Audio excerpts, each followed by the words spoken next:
The Deputy Prime Minister update the House on the water infrastructure developments currently underway in my home state of Tasmania. What contribution will these developments make in restoring agriculture as a fundamental pillar of both the Tasmanian and national economies?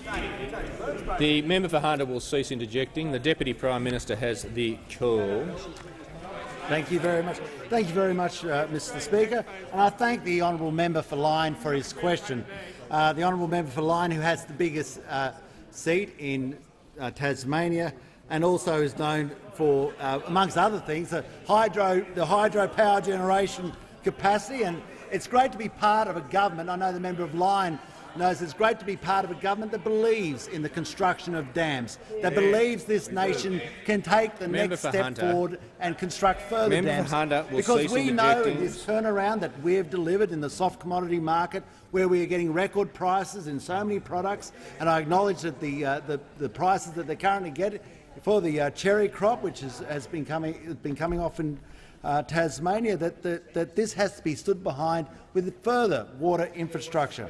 And it's been great to be part. It's great to be part of a government that, since we have been in there, has completed the Lower South Esk irrigation scheme, the Kindred North Moreton irrigation scheme, the Midlands water scheme, the Upper Rimgarooma irrigation scheme, the South East irrigation scheme, the Dial Blythe irrigation schemes. These have all been completed whilst we have been the government, and now it's good to be part of a government that goes on with a further $120 million worth of further irrigation projects.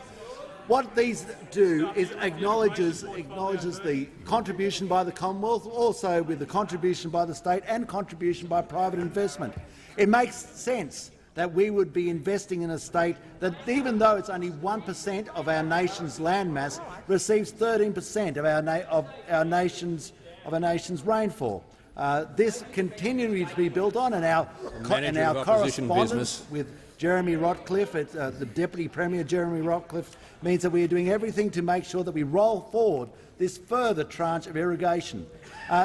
Mr. Speaker, our belief in irrigation not only goes to Tasmania, but very soon we'll be completing Chaffey Dam. We're in our final pours of concrete for Chaffey Dam, and Chaffey Dam, which was started whilst I was the member, and will be completed whilst I'm also the water minister.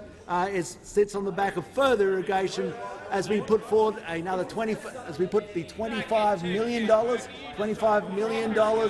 that we have put aside, with over 50 applicants for further assessment of further water projects.